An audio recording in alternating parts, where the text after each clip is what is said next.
नमस्कार.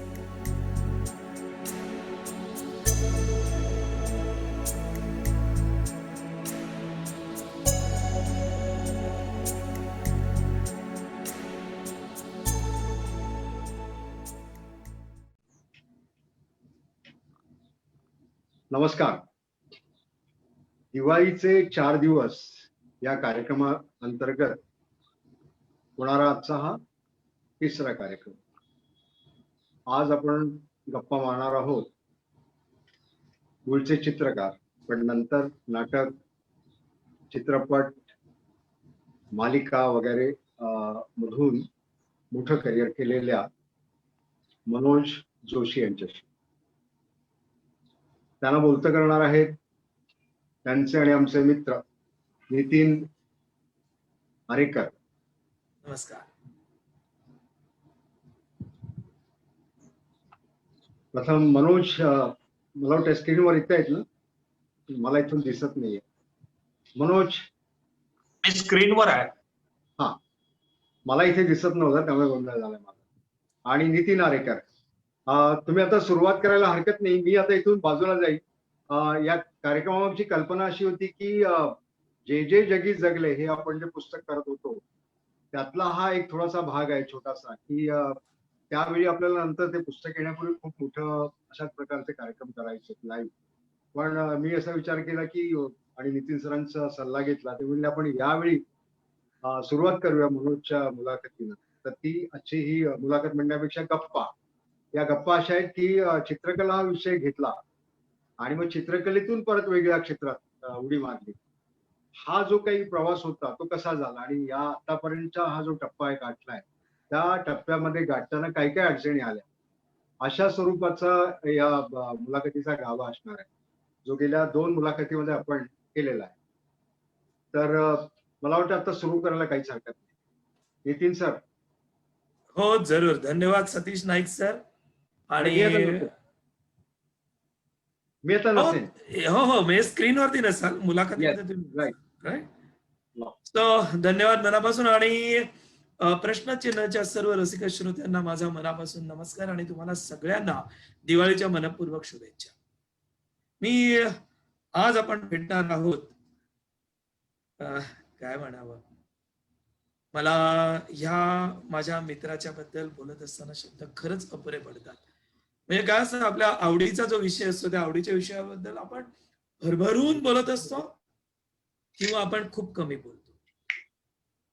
पण एवढं म्हटलं तरी चालेल की एकेकाळच्या कुलाबा जिल्ह्यामधल्या आणि आजच्या रायगड जिल्ह्यामधल्या गोरेगाव या छोट्याशा गावामध्ये जन्मलेला एक मुलगा, वडिलांच्या मुंबईमध्ये येण्यानंतर शिक्षणासाठी मुंबईमध्ये येतो काय, नंतर मग तो नाटकामध्ये थोडासा काही हालचाली करतो काय, पण नंतर मग तो चित्रकलेकडे वळतो काय, 17, 18, 19 काहीतरी अशा नोकऱ्या करतो काय, आणि नंतर त्याला चित्रकला करता करता अभिनयाचा प्रवास सापडतो काय.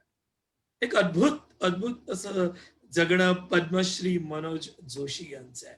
छोट्याशा गावापासून आंतरराष्ट्रीय कीर्ती मिळवलेला पद्मश्री मनोज जोशी हा आपल्या सगळ्यांच्या तसा घरातला परिचित आहे. कोणी एकेकडे आभाळमाया करत असताना प्राध्यापक कसा असावा, असं मी स्वतः मराठीचा प्राध्यापक आहे आणि त्यावेळेला मला नेहमी वाटायचं की याच्यासारखं मला होता आलं तर किती छान आहे.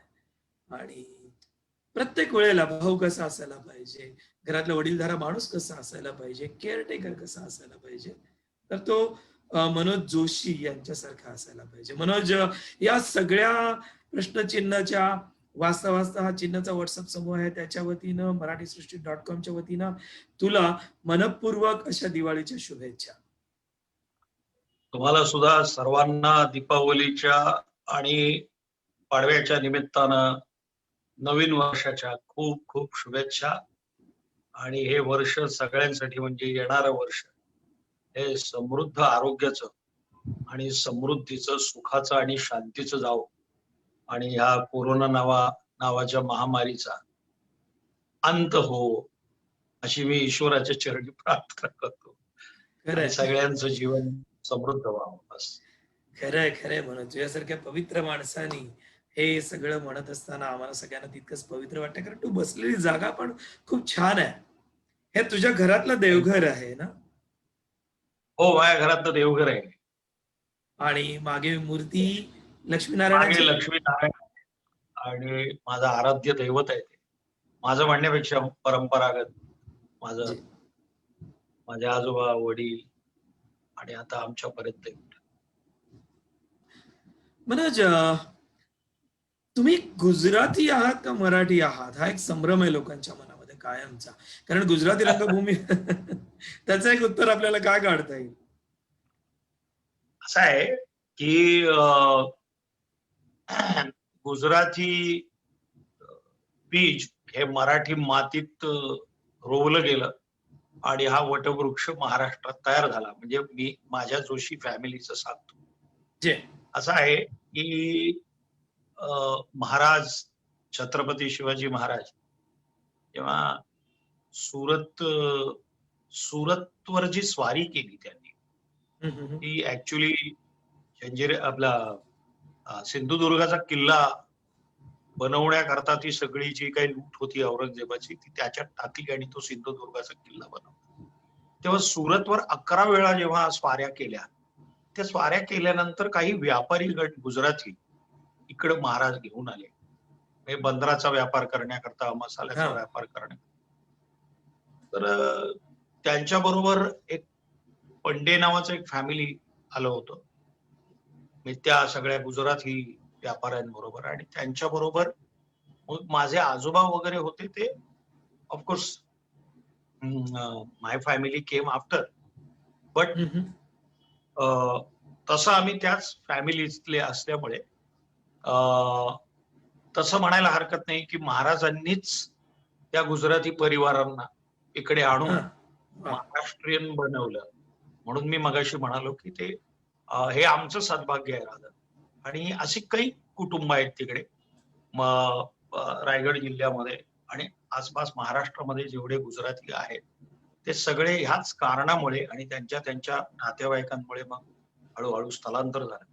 तर तसा मी आहे, तर माझी 7वी पिढी आहे आणि त्यामुळे कोकणात वाढलो म्हणून मी शिकलो मराठी माध्यमातून. त्यामुळे मी मराठी असा गुजराती आहे. पण मनोज, तुझे वडील नवनीत भाई यांच्याबद्दल ते खूप मोठं वैशिष्ट्य आहे ना, की ते हो. गुजराती आणि मराठी नारदीय कीर्तन परंपरेचे एकमेव शिलेदार होते. होय, होय, वा. होय, होय. म्हणजे जसं आपण म्हणतो की नारदीय परंपरेचं जे कीर्तन आहे, हम्म, ती कीर्तन परंपरा आहे ती महाराष्ट्रात खूप लोकप्रिय आहे. हळूहळू आता कीर्तनकार आहेत, पण त्यावेळचे खूप प्रसिद्ध कीर्तनकार मी माझ्या लहानपणी बघितलेत. हम्म. म्हणजे गोविंद स्वामी आफळे असतील, जे चारुदत्त आफळेंचे वडील होते. कोपरकर बुवा, राईलकर बुवा, गोविंद बुवा पटवर्धन, रामचंद्र बुवा कराडकर असे खूप नामवंत कीर्तनकार जे आता करवीर पीठाचे शंकराचार्य आहेत त्यांचे पिताश्री.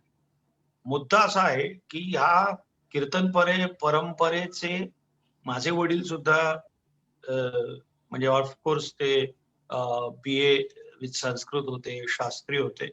ते ज्योतिष, वेदांत, वेद, उपनिषद आणि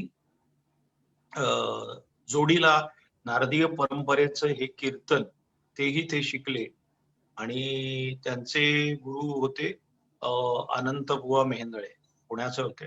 आणि बिकॉज आमच्याकडे काय होतं की गुजराती भाषा ही जतन राहिली होती. जरी आमचं शिक्षण मराठीतून झालं असलं तरी जरी रिवाज आहेत, काही गोष्टी आहेत, त्या सगळ्या जतन करून ठेवल्या होत्या.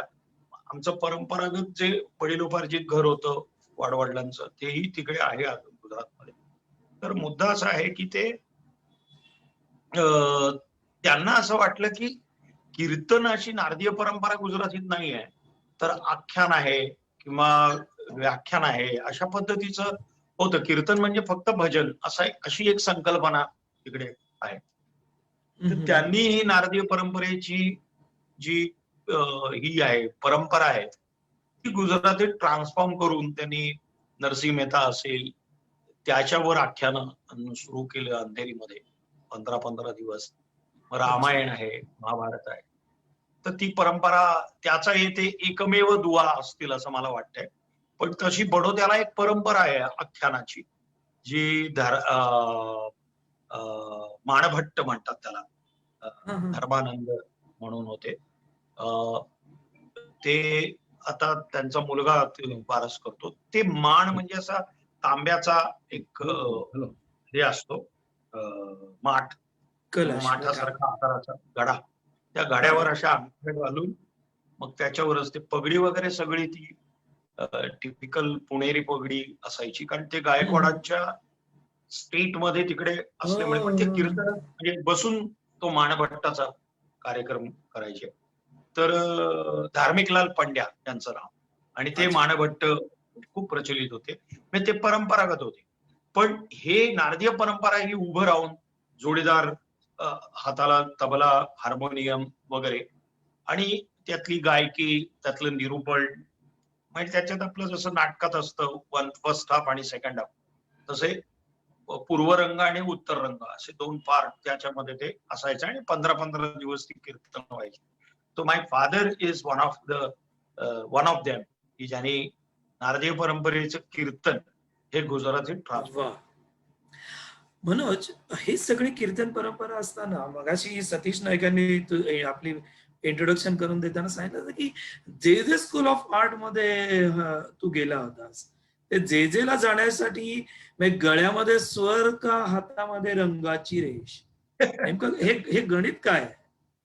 असं आहे, मला लहानपणापासून चित्रकलेची जशी प्रत्येक चित्रकाराला आवड असते किंवा कुणाचं तरी इन्स्पिरेशन असतं, तसं आमच्या एक मला आवड होती. म्हणजे त्यावेळेला शाळेमध्ये आम्ही काळी स्लेट असायची, आणि हा हा. पेन्सिल असायची चुनखडीची. हो, आपल्या सगळ्यांच्याच त्याच्यावरून काळात. आपल्या सगळ्यांनी ती पाट्या बघितलेल्या आहे. तर त्या पाटीवर चित्र काढणं ना, म्हणजे दसऱ्याच्या दिवशी सरस्वती, तर पाटीवर चित्र काढण्याची मला लहानपणापासून आवड होती. हम्म. त्याच्यानंतर माझ्या वर्गात 2 मुलं होती. एक मंगेश गोरेगावकर म्हणून एक मुलगा होता. हा. त्यालाही ती आवड होती. आणि मग ती हळूहळू आतमध्ये सुप्तावस्थेत तो चित्रकार तुमचा मरत नाही. म्हणजे तो कुठं ना कुठं तरी काही ना काहीतरी करत असतो. मग त्याच्यासाठी मग एलिमेंटरी, इंटरमिजिएट अशा परीक्षा 7वी पासून द्यायला सुरुवात होते. मला आवड आहे म्हणून मग मी करतो. त्या आवडीचाच विषय होता, पण तो खूप आवडायचा. म्हणजे घराच्या भिंतीवर चित्र काढ, कुठेतरी वेगळ्या भिंतीवर, कागदावर, असं सगळं चालू होतं त्याच्यावर. आणि मला भिंतीवर चित्र. चित्रकलेची आवड ही मनापासून होती. हम्म. त्यामुळे असं झालं की एसएससी नंतर त्यावेळेला प्रवेश असायचा जे.ला. तर 1983 साली मी जेव्हा एसएससी पास करून मुंबईत आलो, तेव्हा पहिल्यांदा ठरवलं की आपल्याला जे स्कूल ऑफ आर्टला ऍडमिशन हवंय. पहिल्या वर्षी काही मला मिळालं नाही त्या एंट्रन्स एक्झाम मध्ये. मग मग मी टाइमपास म्हणून मिठीबाईला प्रवेश घेतला, की बाबा आता फुकट जायला नको वर्ष, कारण आईचा नकार होता की हे काय चित्रकार वगैरे. लोक घरी यायचे आणि म्हणायचे की काय काय करणार आहे हा मुलगा. तर ते सांगायचे की बाबा अजून तो कॉलेजमध्ये आहे वगैरे. तर शिक्षण म्हणजे असं असायचं, त्यावेळेला 3च क्षेत्र होती. एक बीए, म्हणजे बीए ऑनर्स असं पाटीवर लिहिणं, हे किती भूषणास्पद असायचं त्यावेळेला. पण आता आर्ट्सला ऍडमिशन मिळत नाही. त्यावेळेला दरवाजे उघडून ऍडमिशन द्यायचे, कारण त्यावेळेला आर्ट्सला कोणी जात नसतं.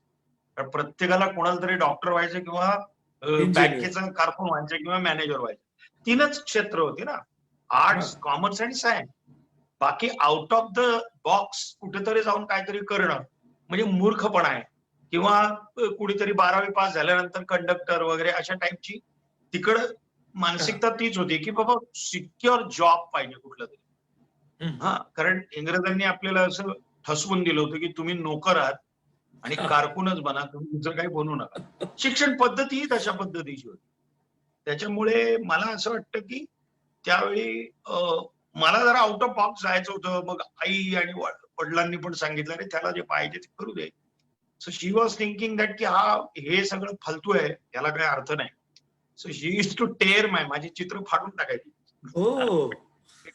हा, ते त्याला आवड नव्हता. म्हणजे कसं असतं की त्यावेळेला not as a villain, but त्यावेळेला असं असायचं की अरे ही आवड जरा विचित्र आहे, याच्यातनं तो शिकणार नाही. हे चित्रकलेत पारंगत व्हावं ही कल्पनाच मुळात, म्हणजे मी सांगतोय काय, सतीश नायकांना माहिती असेल किंवा माझ्या वयाचे जे असतील किंवा माझ्या अगोदरचे असतील त्यांना सुद्धा माहिती असेल. So point is that. आणि मला काय ते एटीडी आर्ट टीचर डिप्लोमा करून काय करायचं होतं, मला खऱ्या अर्थानं फाईन आर्ट्स करायचं होतं. So I was thinking on that.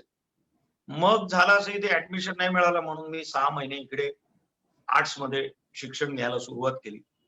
मग त्याच्यासोबत काय झालं की मला तिथे मराठी वाङ्मय मंडळाच्या काही, कसं होतं की लहानपणापासून नाटक, कीर्तनकाराचा मुलगा म्हणून एक उपजत ज्याला म्हणतो ना आपण, एक डिक्शन म्हणा किंवा वाक्चातुर्य म्हणा किंवा एक थोडं रेंज हातात घेऊन नेतृत्व करण्याच्या गोष्टी म्हणा किंवा कुठल्याही विषयावर बोलणं म्हणा किंवा कुणाची नक्कल करणं म्हणा, अशा सगळ्या गोष्टी होत्या, उपजत होत्या. म्हणजे त्या गिफ्टेड होतो मी, मला काही तसं असं काही करावं लागलं.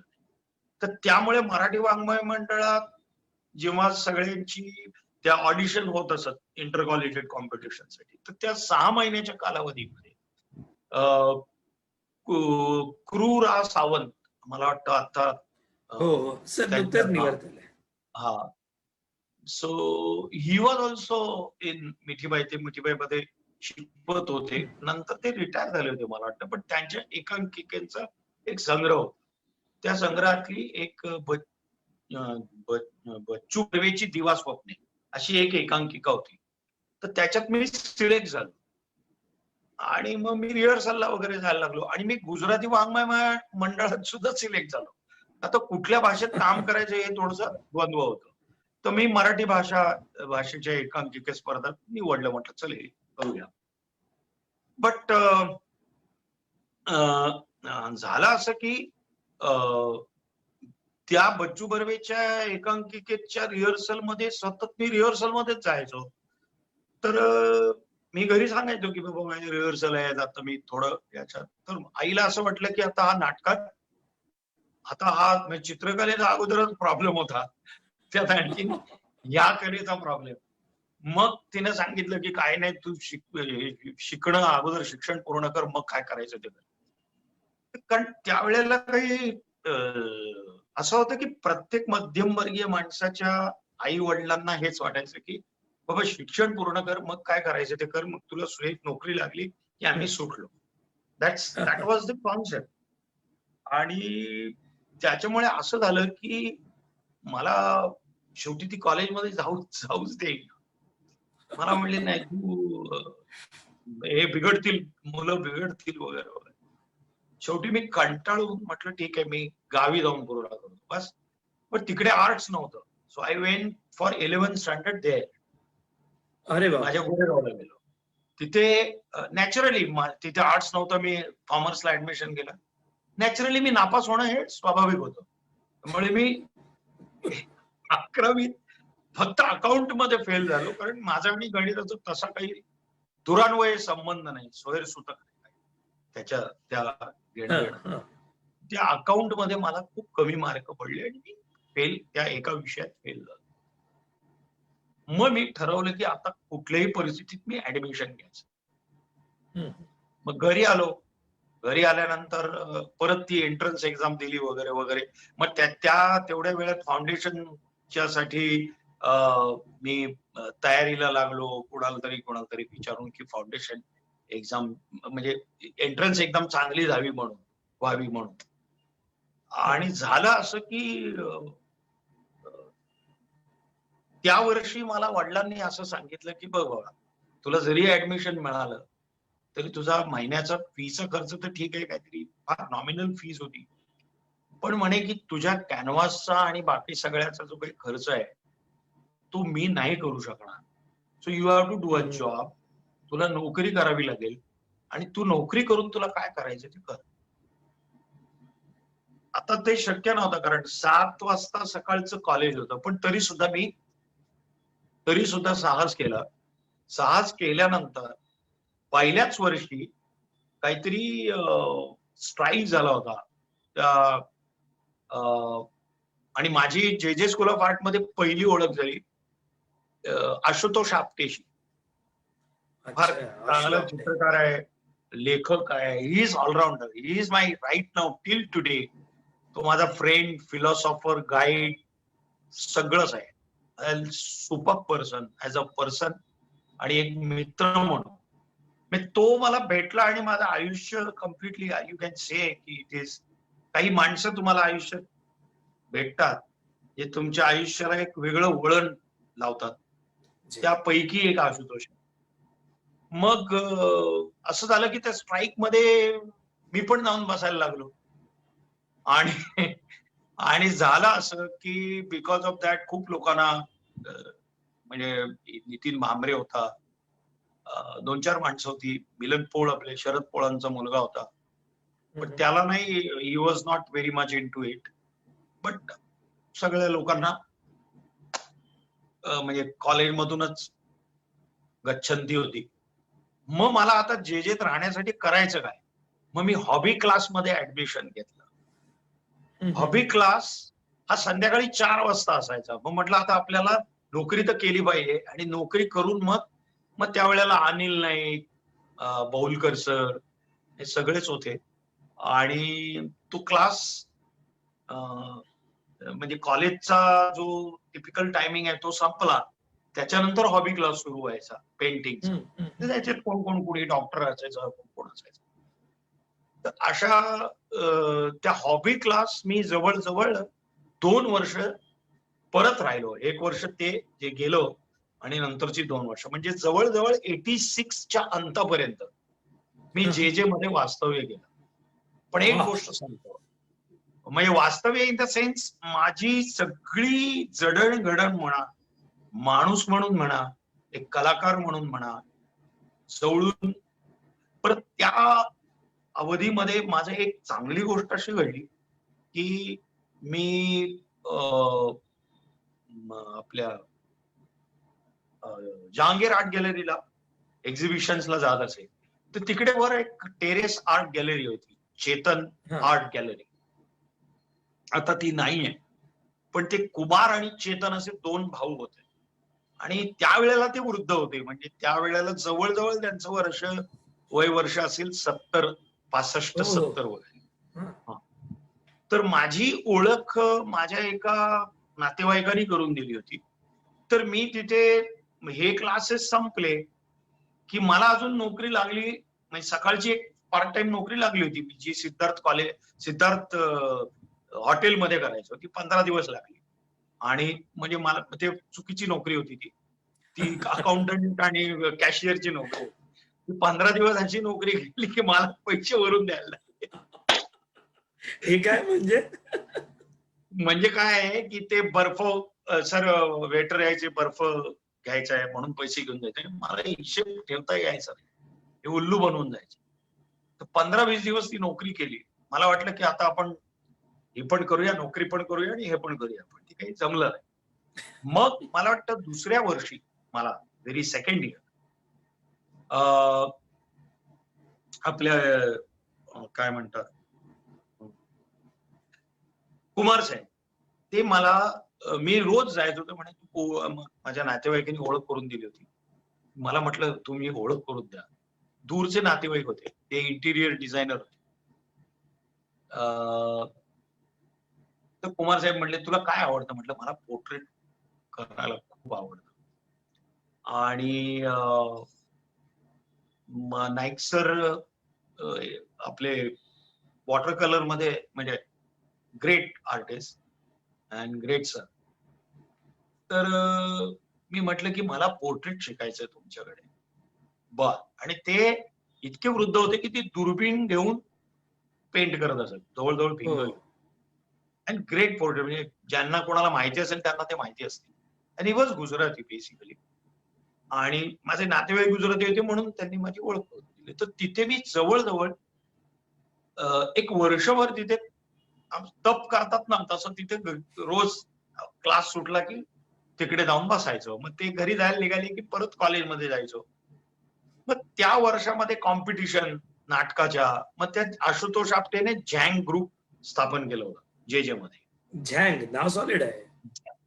झँग ग्रुप असा आमचा ग्रुप होता. त्याच्यात आता अप्लाइड आर्टचे जे डीन आहेत संतोष क्षीरसागर, तर शुभानंद जोग, त्यानंतर प्रिंटिंग मध्ये संजीव शिरगावकर होते, त्याच्यानंतर आपला सुधारक ओलवे टाइम्सचे फोटोग्राफर होते. He was also in printing, he was also in our group. त्याच्यानंतर खूप खूप खूप मुलं मुली होत्या. एक साठे म्हणून मुलगी होती, त्याच्यानंतर एक चौले म्हणून एक खूप मोठा ग्रुप होता.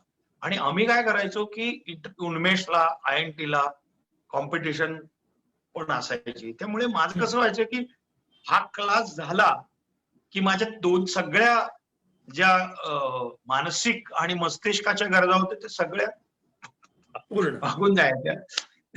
पण नोकरी मला लवकर मिळाली नाही. त्यामुळे घरचे सगळे वैतागले होते की हा कुठे काय करणार आहे. तर एक दिवशी माझ्या घरी कोणीतरी, मी एक मस्त मजेदार प्रसंग जाऊ, तर असे नातेवाईक कोणतरी आले होते घरी. तर वडिलांना विचारलं हा काय करतो. तो म्हणतो त्यालाच विचारा काय करतो. तर त्यांनी सांगितलं की मनोज, काय एक शिकतो मिनिट. तो. त्या काळात तुम्ही कुठे राहत होता? आम्ही राहत होतो बाप्टिस्टा चाळ, पार्ला वेस्टला एक पत्र्याची रूम होती आणि 10 बाय 10 खोली होती. तर तो आला, म्हटलं काय करता तुम्ही. म्हटलं मी चित्रकार म्हणजे आर्ट्स. चित्रकारामध्ये काय शिकायचं म्हणजे. नाही नाही ते ठीक आहे, पण असं काय शिकता. म्हटलं तेच शिकतो, बाकी काय शिकत नाही. म्हटलं मला याची आवड आहे. आणि मला म्हटलं अरे अच्छा. म्हटलं हो असं असं आहे. अच्छा किती वर्षाचा कोर्स असतो. म्हटलं टोटल म्हटलं 2 वर्ष आणि नंतर 3 वर्ष. म्हटलं असा 5-1 वर्षाचा कोर्स असतो. 5 वर्ष एवढं काय शिकवतात. म्हटलं काय नाही, तुम्ही म्हटलं होर्डिंग बघता बाहेर असे रस्त्यावरून जाताना. म्हटलं काय नाही, पहिल्या वर्षी ते अंदाज घ्यायला शिकवतात की हे होर्डिंग एवढ्या उंचावर आहे, किती फूट बांबू लागतील. मग दुसऱ्या दिवशी बांबू बांधायला शिकवतात. तिसऱ्या वर्षी त्या बांबूवर चढून पेन्सिलीनं कसं चित्र काढायचं ते शिकवतात. आणि चौथ्या वर्षी त्याच्यात कलर वगैरे घालायला शिकवतात. आणि मग यू वॉन्ट बिलीव्ह, आणि मी सांगितलं की म्हटलं असं शिकवतात 5 वर्ष. वेडे झाले म्हणजे हा मुलगा वेडा झालाय काय. तर एनिवे, तर हा हसण्याचा भाग, तर त्यांनी ते खरं मानलं. आणि मग मी म्हटलं की असं नाहीये मला. म्हटलं मग मला असं झालं की मला घरून पण प्रेशर यायला लागलं की मनोज हे बघ, तू नोकरी करता करता हे तुला काही करायचंय. मला वडिलांनी एक दिवस बसून सांगितलं. म्हटलं ठीक आहे. Then I started. मला वाटतं 1984 मी असंच 84 ते 85 साली मी म्हणजे हा तर क्लास चालूच होता माझा हॉबी जे ला. आणि मी जायचो करिअर पॉलिटेक्निकला.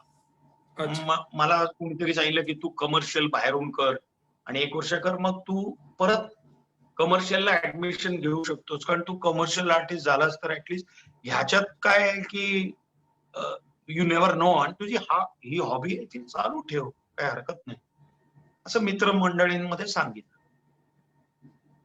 तेही काही मला हे होईना, म्हणजे पचेना. मी 5-6 महिने तिकडे गेलो, फी पण भरली. मग मला कोणीतरी सांगितलं की तू मग मला कुमार सरांच्या रेफरन्सने, त्या कुमार आर्ट गॅलरीला जायचं, त्या रेफरन्सने मला नोकरी मिळाली युवदर्शन मध्ये.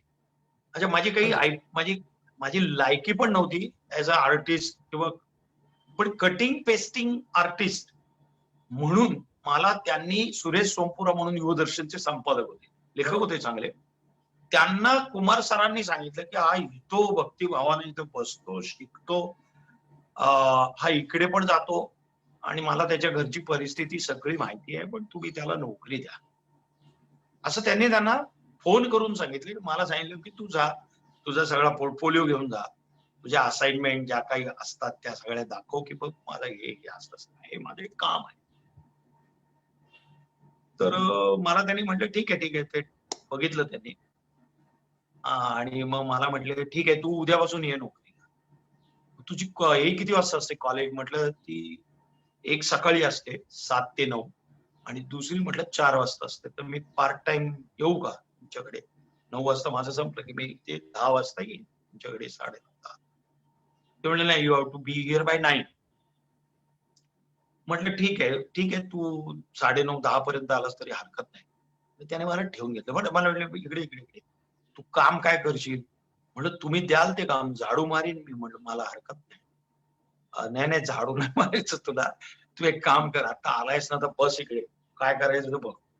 देन त्यावेळेला काय होतं, आता जसं कम्प्युटराइज मॅगझिन आहे, म्हणजे पेज मेकिंग पण कम्प्युटराइज होतं, त्यावेळेला ते मॅन्युअल व्हायचं. ते म्हणे हे बघ हे सगळे कटिंग पेस्टिंग आर्टिस्ट आहेत, हा आर्ट डिरेक्टर आहे, हा लेटरिंग आर्टिस्ट आहे आणि असं पेज बनतं म्हणे. बरं. आणि मला म्हणले तुला पेज वगैरे काय करायचं नाही, त्याच्यात जे करेक्शन्स असतात, म्हणजे की ऱ्हस्व असेल आणि तो दीर्घ झाला असेल तर तो दीर्घ काढायचा एक वेलांटी एवढीशी, म्हणजे 7 पॉइंट बोल्ड अथवा 6 पॉइंट बोल्ड लेटर्स असायचे लाईट चिमुकलं, ते कापून पेस्ट करायचं स्टिक फास्टने. करेक्शन म्हणून मला तिथे लावला. मला म्हणले हे तू नीट केलं, तुला अलाइनमेंट ह्याव त्याव कळलं की मग तुला मी हे करतो. म्हटलं ठीक आहे नो प्रॉब्लेम. बरं पगार किती तुझी? म्हटलं माझी अपेक्षा काय नाही, तुम्ही द्याल ते. त्यांनी मला 400 रुपये पगारावर त्यांनी मला नोकरी दिली. ही मी गोष्ट सांगतोय 1985 सालची. आणि मग मी हळूहळू त्यात म्हणजे पारंगत झालो त्या सगळ्या करेक्शन पेस्टिंग मध्ये. ऱ्हस्व दीर्घ, मग एखादा शब्द विचित्र असेल तो शब्द परत तिकडे लावायचा, अशा पद्धतीचं ते होतं. आणि तो वाकडा तिकडा नाही लागला पाहिजे, त्याची अलाइनमेंट प्रॉपर, ते टी स्क्वेअर वगैरे घेऊन फर्स्ट क्लास चेक करून अलाइनमेंट ते लावायचं. फार किचकट काम होतं ते. पण मला वाटतं 3 महिन्यानंतर त्यांनी पेज मेकिंग हातात दिलं माझ्या. अरे वा. आणि मी तिथे माझा तो 400 रुपयाचा पगार होता तो 700 वगैरे झाला 6 महिन्यांनी. 6 महिने तिकडे टिकलो. मग व्हायचं काय की मला कुणीतरी सांगितलं तू आता पब्लिकेशन मध्ये आहेस. तर मी इकडे मंगेश चोरगे म्हणून एक मित्र होता, त्यालाही मी कुठेतरी युवदर्शन, माझं सगळं तिकडे खूप चांगलं झालं होतं. मग मला प्रिंटिंग मध्ये पाठवायचे ते, की तू प्रिंटिंग मध्ये काय व्हायचं, पॉझिटिव्ह ज्या असतात, निगेटिव्ह आणि पॉझिटिव्ह, त्या पॉझिटिव्ह प्लेटवर जाण्यापूर्वी त्या पेस्ट व्हायच्या प्रोडक्शन मध्ये. तर ते मी आयतं सगळं शिकायला लागलो रात्री, कारण माझी ड्युटी ही सगळं संपल्यानंतरची संध्याकाळची ड्युटी ठेवायची. त्याच्यामुळे मला ते जमायचं सगळं, कारण माझं सगळंच व्हायचं. तर तो सगळा प्रकार करता करता मग काय झालं, ह्या झँग ग्रुपची जी इथे एकीकडे स्थापना झाली होती आणि प्रत्येक वेळेला प्रत्येक कॉम्पिटिशनला एक नाटक असायचं. मग नाटक आलं की मी युवदर्शन मध्ये पहिल्यांदा सोडलं. नाटक आलं की, कारण तुम्ही नाटकाच्या रिहर्सलला गेलात की संपलं. मग मला म्हणले तू का सोडलं?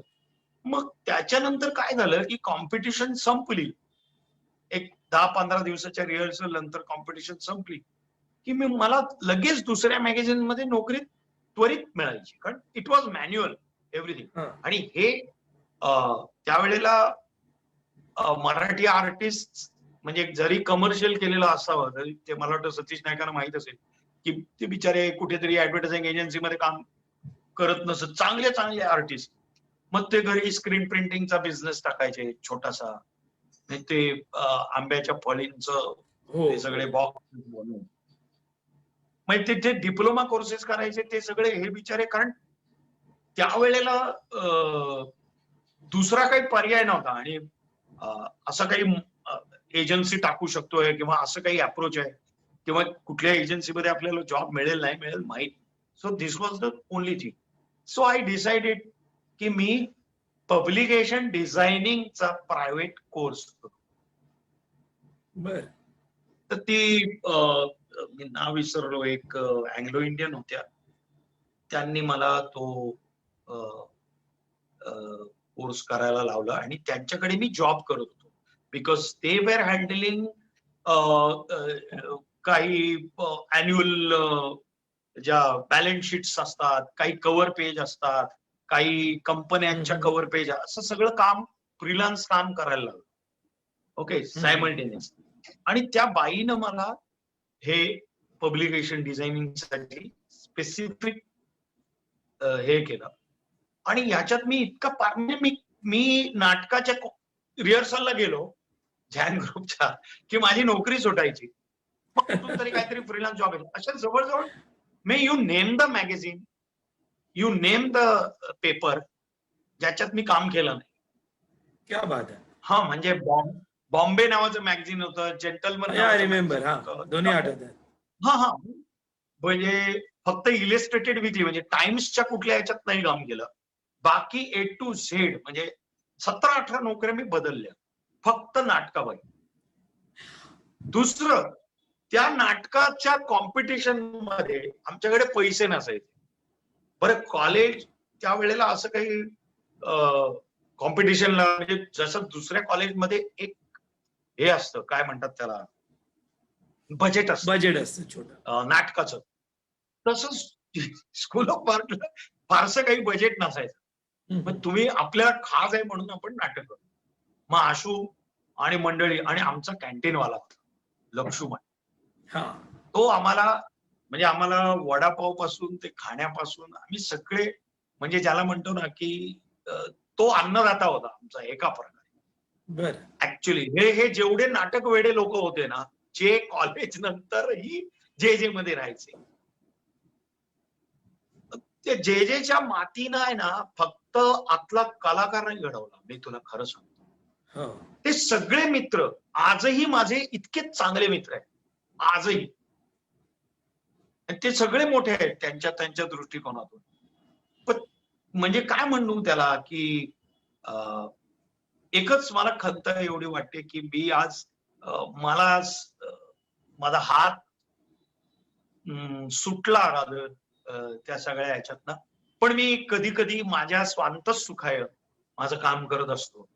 आणि दुसरी एक गोष्ट सांगतो की हे सगळं करत असताना, म्हणजे तो लक्ष्मण नावाचा माणूस, ते माणसं इतकी जबरदस्त भेटली ना आयुष्यात की ती आयुष्यातून कधीही तुमच्या वाईप आउट होऊ शकत नाहीत, इरेज होऊ शकत नाहीत, त्यांच्या आठवणी मिटू शकत नाहीत. आणि विदाऊट एनी अपेक्षा, विदाऊट एनिथिंग. म्हणजे त्या लक्ष्मणनी तर मला एकदा, आम्ही जेव्हा गेलो ना, मी जेव्हा माझं जरा थोडस टीव्ही बीव्ही मध्ये चांगलं नाव वगैरे थोडं, म्हणजे मला काम मिळत गेलं होतं आणि मी एकदा गेलो कॉलेज, आणि तो टॉवेल गुंडाळून पोट त्याचं बाहेर असं मिशा, टिपिकल शेट्टी केमा, आणि म्हणायला लागला, अरे तुझी उधारी तर दे. म्हटलं नाही, तुला उधारी दिली तर मग तू मला आठवण कशी काढशील. म्हटलं तुला उधारी अरे थोडी तर दे.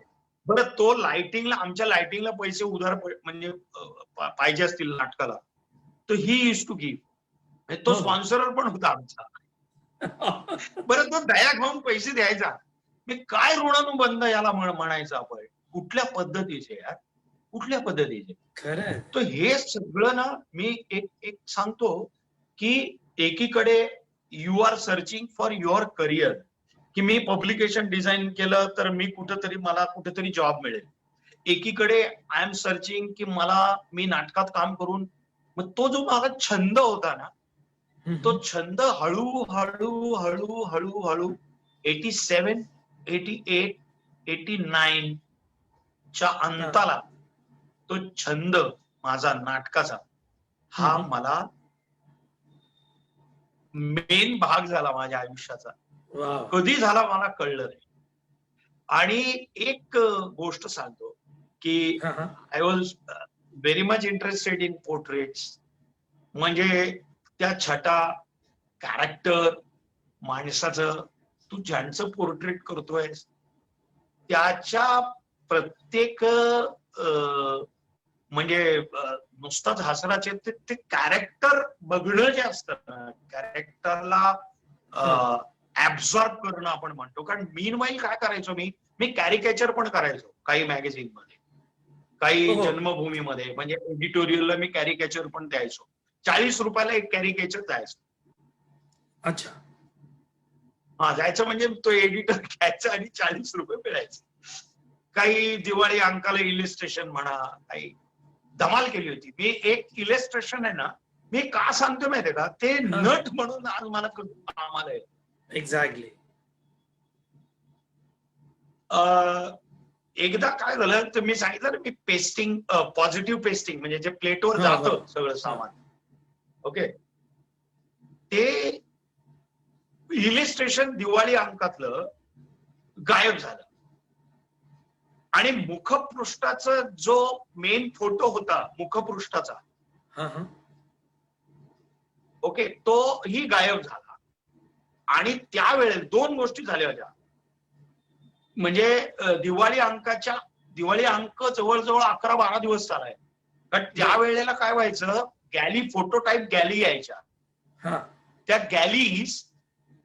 गॅलीज कट करून इलिस्ट्रेशनची जागा ठेवून फोटोच्या जागा किती येतील, मोठा फोटो आहे ते सगळं मापन करायला लागायचं. So I was like assistant art director only. So I was designing page also. आणि ते एक पेज, एक मुखपृष्ठाचं दिवाळी अंकाचं आणि दिवाळी अंकाच्या अगोदरच्या आठवड्याचं, आणि दिवाळी अंकातल्या एका हरींद्र दवे, फार मोठे कवी आहेत, त्यांचा भावनगर विषयी एक लेख होता. म्हणजे ते आता नाही आहे ध्यान, माधव क्याय नथी मधुवनमा, खूप सुंदर त्यांनी लिहिलेलं पुस्तक आहे. Great poet of Gujarati literature. तर त्यांचा लिहिलेला एक लेख होता आणि त्यांचं जे इलिस्ट्रेशन केलेलं होतं ते गायब. आता आळ सगळा माझ्यावर येणार, because I was testing that. हे मी सांगतोय अभियान नावाच्या एका मॅगझिनची गोष्ट, पण मी खूप नोकऱ्या बदलल्या त्यात. तर मला म्हणले इथे हे नाही आहे, काय इलिस्ट्रेशन नाही आहे. यू वोंट बिलीव्ह, ओपेक म्हणजे एक असा कलर येतो की त्या प्लेटवर जर काही खर्चटलेला असेल तर त्याच्यावर ओपेक लावला तर तो प्रिंट मध्ये काळा किंवा असा विचित्र खड्डा येत नाही, काही येत नाही. तो ओपेक त्याच्यावर लावायचे. So I did a illustration with opaque म्हणजे प्लेट जाते ना प्रिंटला, आता तर वेगळं होतं सगळं तंत्र. तर त्या ओपेकने मी प्लेटवर इलिस्ट्रेशन केलं त्यांच्या त्या आर्टिकलवर. तो आणि एक जबरदस्त होतं, त्याच्या दिवाळी अंकाच्या आदल्या आठवड्याला जो कव्हर पेजचा प्रॉब्लेम झाला होता. भरूचला हिंदू मुस्लिम दंगे पेटले होते आणि फोटोग्राफ नव्हता, आणि ते खूप 11th आवरला ते कव्हर बदलायचा होता. जो फोटो होता तो बदलायचा होता, म्हणजे तो गेला होता, काहीतरी काही कारणास्तव प्रॉब्लेम झाला. तर आमच्याकडे आर्ट डिरेक्टर होते मिस्टर बलजीत गिल नावाचे. तर यार क्या कर सकते, तर त्यांनी काय केलं, ड्रॉइंग बोर्ड असतो ना, मोठा ड्रॉइंग बोर्ड होता, त्याच्यावर रबर सोल्युशन लावलं आणि मला म्हणले कुठला तरी फोटो काढ रे काय तरी. रबर सोल्युशन हे ज्वलनशील आहे, म्हणजे तुम्ही जर आग लावली त्याला, रबर सोल्युशन चिकटवण्याकरता, म्हणजे जे चपलेला चिकटवतात ते खूप हार्ड असतं, पण हे फक्त पेस्टिंग करण्याकरता असं आहे. तर त्याला जर आग लागली तर ते पेटायचं जबरदस्त. तर म्हणलं हा फोटो ठेवला आणि ह्याला लावली तर म्हटलं तिथेच जर आग लागलेली आहे सगळीकडे, सगळ्यात असा झोपडपट्टीचा फोटो होता, झोगी झोपडी टाईप, त्याला लावली आग फोटो, आणि तो फोटो कव्हर पेज म्हणून आला. Anyway these are very lovely incidents. आणि 87 ला 88 ला मी ती नोकरी सोडली अभियानची. हा आणि मग मला EPW नावाचं एक कम्युनिस्ट विचारधाराचं मॅगझिन आहे. त्या मॅगझिन मध्ये माझा जॉब परमनंट झाला, कारण माझ्या आईने लग्न करायचं ठरवलं. म्हटलं आता काही हे नाही आहे. आता मी तुला एक झॅन ग्रुपचं आम्ही एक नाटक केलं होतं 87 साली. त्याचा एक किस्सा सांग. हा तो किस्सा असा होता की मी राहायचो बाप्टिस्ता चाळमध्ये फार्ला बरोबर. वेस्ट. हा हा तर त्याच्यावर काय होतं, कौलारू घर असं म्हणजे पत्र्याचे रूम आणि कौल त्याच्यातनं गळायचं म्हणून त्याच्यावर एक ताडपत्री टाकली होती काळ्या रंगाची. हा हा आता आशूने सांगितलं की आपण सेट सगळा ह्याचा बनवूया, चेसबोर्डचा. अच्छा. चेसबोर्डचा काळा पांढरा. काय म्हणतात सेट, हा काळा पांढरा, आणि पर्स्पेक्टिव्ह सेट बनवूया म्हणून चंद्रजित यादव म्हणून खूप उत्तम महाराष्ट्राचे शिल्पकार आहेत आता. He was also our great friend, right now also is a lovely friend. आणि आता ते बॉम्बे आर्ट सोसायटीचे सेक्रेटरी आहेत. बर. मी व्हाईस प्रेसिडेंट आहे. आहे संबंध टिकून आहे त्याचा. तर त्यांनी सगळे प्यादे आणि लाईफ साईज बनवले ते प्यादे, हत्ती, घोडे वगैरे. आता खाली ते काळं पांढरं करायचंय, तर पांढरे म्हणे आपण त्याच्यावर एकत्र ताडपत्री आणली ना तर होईल. त्याला पैसे कुठून आणायचे? ते राज्य नाट्य स्पर्धेला नाटक केलं. अच्छा. तर मला लगेच म्हटलं आपल्याच घराची वाट लावूया, म्हणून मी लगेच ती ताडपत्री माझ्या घरची होती, आई वडील कोणी नव्हते त्या दिवशी, नेमके नव्हते, मी काढून घेऊन गेलो इकडे. मग नंतर मार खाल्ला मी. बट दॅट ताडपत्री बिकेम अ सेट, आणि तो काळा पांढरा सेट तसा झाला. But one more thing I just want to tell you, की हे करता करता करता करता कसं व्हायचं की I wanted to become a painter. मी पेंटर काही झालो नाही. Then I wanted to become a commercial artist. तोही मी सगळं ऑब्झर्व केलं. त्याच्यानंतर मी पब्लिकेशन मध्ये मास्टरी होती माझी, असं म्हणायला हरकत नाही. पण माझं झालं काय, म्हणजे माझं सगळं फोकस हा कम्प्लीट, आणि ह्या सगळ्या कालावधीमध्ये, या सगळ्या एक्सपिरियन्स मध्ये मी इतकी माणसं अनुभवली. म्हणजे ते नोकरीला जाऊन खोटं बोललं, आज माझा हा आजारी होता, आज माझी काकी आजारी होती, मावशी आजारी होती, असं म्हणून रिहर्सलला लेट झालं म्हणून खोटं सांगायचं तिकडे. असे सगळे प्रकार केल्यानंतर जेव्हा मला कळलं की यार मला याच्यातच करिअर केलं पाहिजे, आणि तो जो पोर्ट्रेट बनवण्याचा जो ध्यास होता ना, ती छटा, तो प्रकाश इकडे, म्हणजे लाईट कुठून आहे, तो शेड कुठून आहे, ह्याचे एक्सप्रेशन काय आहे, याचा हा कुठल्या पद्धतीचा माणूस असेल, कसा असेल, यु नो. तर नुसतं ते करताना त्या पोर्ट्रेट आर्टिस्टला फक्त तो नुसतं चित्र नाही काढत, किंवा तो नुसतं रंग नाही भरत, त्याचं कॅरेक्टर पितो तो. ही डायजेस्ट दॅट. आणि त्याच्यातलं ते, म्हणून तुम्हाला असं वाटतं यार हुबेहूब असं वाटतं की फोटो काढलाय असं वाटतं. ते असं नाहीये नुसतं, तर ही absorb the character, and that is, तो माझा प्लस पॉइंट झाला. मला असं वाटतं की मला वेगवेगळ्या पद्धतीचे रंग भरताना, किंवा बिकॉज मी माझा आनंद कसं, मी जेव्हा कॅरेक्टर वाचतो आपलं, ठीक आहे अभिनयाचे काही एस्थेटिक, ही सुद्धा एक ललित कला आहे, याचाही एक एस्थेटिक तत्व आहे.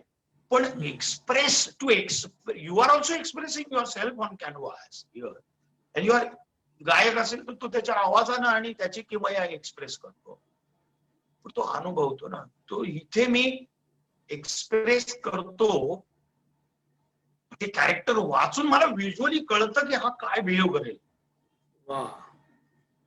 सो दॅट व्हिज्युअल कॅपॅसिटी जी ईश्वर दत्त मला मिळालेली आहे बक्षीस, मला वाटतं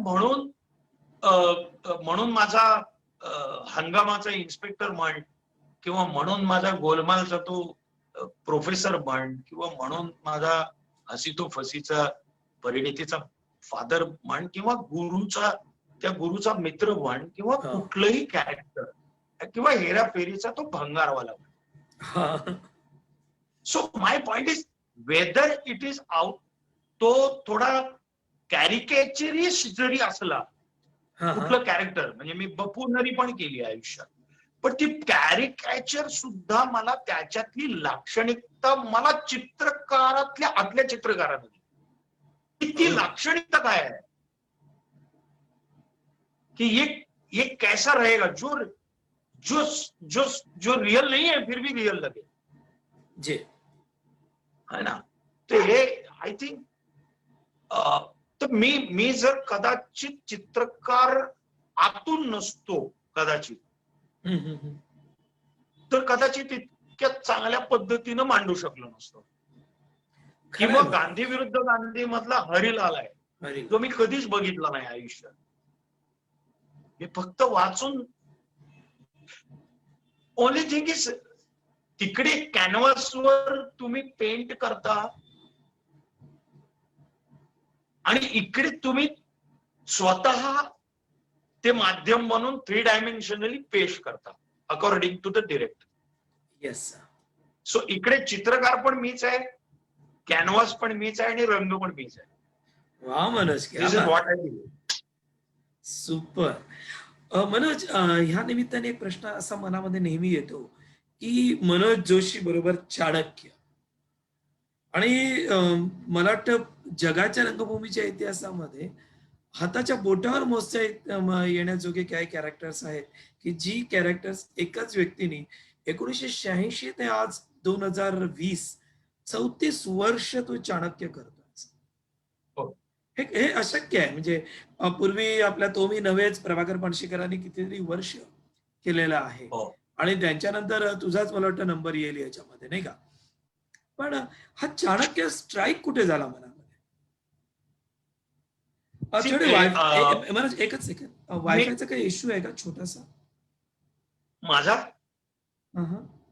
हॅलो हॅलो, ऐकू येते? हो, ऐकू येत आहे. स्क्रीन थोडासा असा हळू येतो, म्हणजे आवाज आणि स्क्रीन. वायफायचा इश्यू आहे. आता होत? ओके, नाही, ठीक आहे, दॅट्स ओके. असं आहे, ऐकू येते? हो, या ऍब्सोल्युटली स्क्रीन हसतोय का? नाही, ओके ओके, मॅच होत नाही एवढंच, पण ऐकू येत. मी एक गोष्ट सांगतो. ज्या काही गोष्टी तुमच्या लहानपणापासून तुमच्यावर संस्कारित झालेल्या असतात त्या हळूहळू हळूहळू किंवा तुमच्या आतमध्ये सुप्त असतात. तर मला माझ्या घरात माझं जे वातावरण आहे घरातलं होतं, आजोबा म्हणा, वडील म्हणा, तो जो वेदांताचा, संस्कृत साहित्याचा जो व्यासंग होता तो मला जडला. कदाचित ते कीर्तनकार होते, वेदांती होते, त्यामुळे सगळी पुस्तकं माझ्या घरात होती. संस्कृत शिक्षणाचा तो पगडा होता, आणि त्याच्यात नरसिंहशास्त्री भातखंडेंनी मला संस्कृत शिकवता शिकवता काही गोष्टी मला सांगितल्या होत्या. त्याच्यानंतर जेव्हा मी जे ला आलो, again I am coming to back to J, तर तो नरसिंहशास्त्री भातखंडेंचा पगडा, माझ्या संस्कृत वारशाचा माझा पगडा, व्यासंगाचा पगडा म्हणा, आणि त्याच्यानंतर भर पडली आर्ट हिस्ट्रीची. अंडरस्टँड? त्या आर्ट हिस्ट्री मधून मला इतिहासाचं वेड लागलं. Understand? This is very additional. Right. It is very additional and it is very parallel. की असं आहे की हे करत असताना अच्छा मौर्यकालीन स्ट्रक्चर कसं होतं, मौर्यकालीन भिंती ते कसे रंग कसे, म्हणजे इव्हन अजंठा एलोराचा समय काल, हा काल, तर हे कसं असेल हे तुम्हाला त्या तुमच्या मागच्या जडणघडणीवर खूप मोठं असं आंदोलन करतात, आंदोलित होतं. आणि त्याच्यातनं हे जागृत झालं की व्हॉट आय शुड डू. मग ते आठवल्यानंतर तुम्हाला आठवतं की ओ ओके आय शुड डू दिस. आणि हा एक असा विषय आहे की ज्याच्यात एस्थेटिकली, आणि हा इतिहास लोकांना अजून माहितीचा नाही आहे, इतकी वर्ष झाली तरी सुद्धा. So why not Chanakya. म्हणून 86-83 साली, 84 साली, 85 साली इंटर कॉलेजिएट कॉम्पिटिशन मध्ये पार्टिसिपेट करत असताना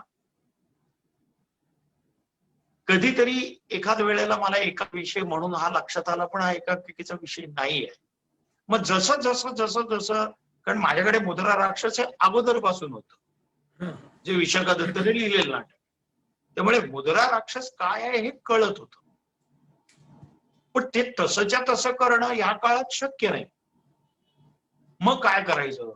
मग त्या काळात एक, मला वाटतं 2 नाटकं लिहिली गेली होती चाणक्यवर. मुद्रा राक्षस बाईंनी केलं होतं, जे चित्तरंजन कोलटकरांनी केलं होतं. म्हणजे मी पाहिलं नव्हतं पण मला माहिती होतं. आणि एक बांदेकरांनी लिहिलं होतं नाटक, आर्य चाणक्य, लमो बांदेकर. त्याच्या व्यतिरिक्त याच्यावर जयशंकर प्रसादांनी हिंदीत विपुल लिहिलंय. चंद्रगुप्त नावाचं मोठा कादंबरी लिहिली आणि महाकाव्य लिहिलंय. जयशंकर प्रसादांनी खूप मोठं काम केलंय. तर मी ह्याच्या लगोलग जे जे आहे ते वाचायला लागलो. वाचायला लागल्यानंतर कौटिल्य अर्थशास्त्र एक जुनी प्रत माझ्याकडे होती, पण तिची पानं फाटायला लागली होती. ते कुठून आणायचं? मग मी माझ्या मित्र मिहिरला सांगितलं की असं असं आहे, तू चाणक्यवर लिहिशील का 1986 साली. तर तो म्हणाला, यार मला काय माहित नाही. म्हटलं मला जे माहित आहे ते मी तुला पुरवतो, मग आपण आणखीन वाचूया. मग त्याच्यानंतर मग तो ध्यासच लागला. मग कन्हैयालाल मुंशी, मग सावरकर यांनी त्यांच्याविषयी लिहिलेलं. कन्हैयालाल मुंशींनी विस्तृत आर्यांचा 6 खंडाचा इतिहास लिहिला. तर हळूहळू हळूहळू हळूहळू हळूहळू ते पचवत पचवत पचवत 4 वर्ष त्याच्या सकट आम्ही दिवस रात्र दुपार संध्याकाळ फक्त एकच विषय होता. आणि 1989 साली ते नाटक पूर्ण झालं लिहून. आणि तिथपासून आजपर्यंत मी करतोय. त्याचे जवळजवळ 1100-1150 प्रयोग झाले आजपर्यंत. And I am doing. अद्भुत आणि मी प्रयोग आहे. प्रत्येक वेळेला जेव्हा प्रयोग करतो तेव्हा मला अजिबात असं वाटत नाही की मी याचे खूप प्रयोग केलेत. मी पहिलाच प्रयोग करतोय असंच नेहमी मला वाटत असतं. मनोज, एक किस्सा चारूने मला सांगितलेला, म्हणजे तुझ्या पत्नीनं. तो म्हणजे तुम्ही दोघं पहिल्यांदा फिरायला बाहेर पडलात लग्न ठरल्यानंतर, आणि मग भारतीय विद्याभवन मध्ये तुम्ही गेलात. अच्छा अच्छा. जरा त्याच्याबद्दल सांग ना. अरे बाबा ते काय विचार, असे ऍबसेंट माइंडेड सगळेच आर्टिस्ट हे ऍबसेंट माइंडेड असतात. मी कलाकारांचं सांगतोय, म्हणजे चित्रकार असतील, मी त्यांची गोष्ट सांगतोय. असतात ते त्यांच्या धुनकीतच असतात कधी. तर मी काय झालं, मी काही म्हणजे मी कलाकार आहे म्हणून मी धुनकीत होतो अशातला भाग नाही. मी खरंच जेन्युअनली मी विसरलो. तिला बोलवलं, म्हणजे आजच्या काळात ज्याला आपण डेट म्हणतो. हा, म्हणजे आजच्या काळात जर हे घडलं असतं तर मुलगी सोडून निघून गेली तिथल्या तिथे, परत फोन पण केला नसता. पण हिने मी तिला बोलवलं, तू भारतीय विद्या भवनला ये. मी येतो. मी आलो आणि आतमध्ये मी गिरीश देसाई, आता नाही आहेत ते, त्यावेळेला ते भवनची भारतीय विद्या भवनची व्यवस्थापन पण सांभाळले. खूप चांगले नट होते, दिग्दर्शक होते. तर त्यांना भेटायला गेलो आणि मी त्यांच्याकडे माझं सगळं रडणं वगैरे सांगत असे. आणि मला जरा थोडीशी एक ही मी गोष्ट सांगतोय, आय एम टॉकिंग 89 सुरुवातीचा काळ. हा चाणक्याचाच काळ होता सगळा. आणि त्यावेळेला मी सर्व्हिस पण करत होतो ईपीडब्ल्यू मध्ये ऍज अ आर्टिस्ट. आणि मला खूप कमी काम होतं तिकडे. तिथे आर्टिस्टचं काहीच काम नव्हतं, फक्त कटिंग पेस्टिंगचं काम होतं. मला खूप, आणि परमनंट जॉब होता. मला त्यावेळेला 3,000 रुपये पगार होता यार. ओव्हर टाइम वगैरे करून 3,500 रुपये मिळाले. 89 ला 3,500 इज अ ह्यूज अमाऊंट. भरपूर झाले. तर काय, तर मी तो जॉब, आणि 5 वाजता थांब असं वाजलं टोला की अक्षरशः गव्हर्नमेंट जॉब होता तो. त्यामुळे मी म्हटलं यार माझा इंटरेस्ट फार कमी होता त्याच्यात, पण मला परमनंट जॉब म्हणजे कसं की लग्न करतोय आणि त्याचा द्वंद्वात मी ते सगळं करत होतो. पण एनिवे ते सगळं संपून मी आलो इकडे आणि मी गिरीश भाईंना भेटायला गेलो. ही आली नव्हती तोपर्यंत 5-10 मिनिटं मला झाली असती. मी लवकर आलो आणि आतमध्ये गेलो आणि ही पण आली. मी आतमध्ये अर्धा तास झाला, पाऊण तास झाला, 1 तास झाला, 1.5 तास झाला. एक माणूस सतत खाली येईल आणि तो बघेल, तो भाऊसाहेबांना खूप घाबरायचा म्हणून तो त्या भवन्सला असं वर त्यांचं ऑफिस आहे. आले ना सर, आले.